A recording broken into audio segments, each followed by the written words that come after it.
ప్రసన్న గారు చేంబర్‌లో అందరికీ సలహాలు ఇస్తూ ఉంటారు. మీరు ఆయనతో ఎలా చేయించుకున్నారు? అసలు ఆయన మీకు సలహా ఇవ్వకుండా మిమ్మల్ని ఏ ఇబ్బంది పెట్టకుండా చేసారా క్యారెక్టర్? యాక్చువల్‌గా 1984లో నేను హైదరాబాద్ వచ్చినప్పుడు ఈ ఊర్లో ఒక పెద్ద బిల్డర్ ఉండేవారు. ఆయన పేరు నేను చెప్పను. ఆయన ఎంత ఇల్లీగల్ కన్‌స్ట్రక్షన్, ఎంత రౌడీజం చేసి ఇన్‌ఫ్లుయెన్స్ చేసేవాడో నాకు తెలుసు. నేను చూశాను ఆ రోజుల్లో. ఆ క్యారెక్టర్‌ని ఎంచుకొని అదే రకం మనిషిని చాలామందిని చూశాను. నాకు ఎవరు సెలెక్ట్ కాల. కరెక్ట్‌గా ప్రసన్న కుమార్ గారు ఆ క్యారెక్టర్‌కి బయటికేమో చాలా అందంగా చక్కగా ఉంటాడు, లోపల మైండ్ తేనె పూసిన కత్తి. అటువంటి క్యారెక్టర్ ప్రసన్న చేయగలడని నేను తీసుకున్నాను. ఆయన బాగా చేశారు. ఆ క్యారెక్టర్ ఇమిడిపోయాడు. నేను అప్పుడు 84లో చూసిన మనిషి ఇప్పుడు రికార్డ్ బ్రేక్లో చేయబోయే విలను. ఆ బిల్డరు ఈ బిల్డరు ఇద్దరు ఒకటిగానే ఉంటారు. ప్రసన్న గారు మీ దగ్గరకు వస్తాను ఒక నిమిషం.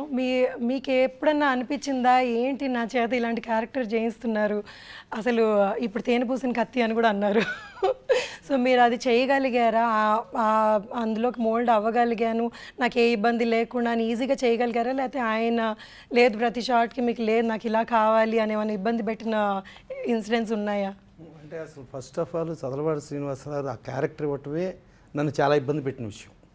సో నా ఒరిజినల్ క్యారెక్టర్కి సినిమాలో క్యారెక్టర్కి టోటల్ నాన్ సింక్. కాకపోతే చదలవాడి శ్రీనివాసరావు ఏం చెప్తే అది చేశా. దానిలో నేను చేసింది బాగా చేశాను అని అంటే the credit entire goes to Chadalavadi Srinivasarao. So మనం ఇక్కడ జనరల్గా ఏంటంటే ఛాంబర్లో కౌన్సిల్ ఇక్కడ ఉంటే మనం ఒకరికి హెల్ప్ చేసే నేచరే ఉంటుంది కానీ ఒకరిని ఇబ్బంది పెట్టే నేచర్ ఉండదు.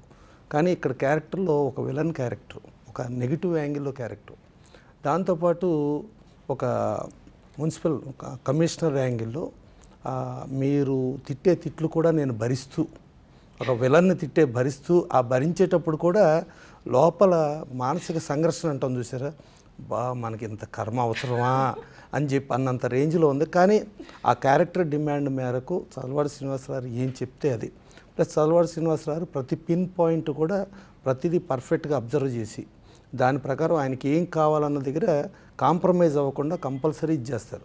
సో ఆయన ఇక్కడ ఏంటంటే కథాకథనం అనేది మెయిన్ పెట్టుకుని, సో ఇంతమందిని అంటే ఆయన ఎందుకు స్టార్స్ని పెట్టుకోలేదు అని అంటే అక్కడ పాత్ర కనపడాలి.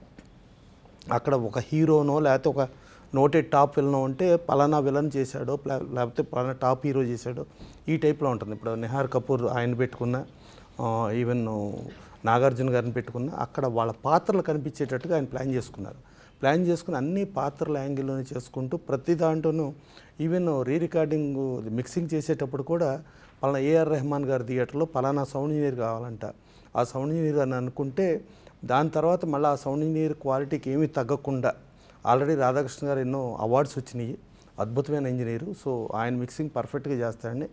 దగ్గరుండి ప్రతిదీ పిన్ టు పిన్ చెక్ చేసుకుని ఇది ఒక ఆయన బ్రెయిన్ చైల్డ్.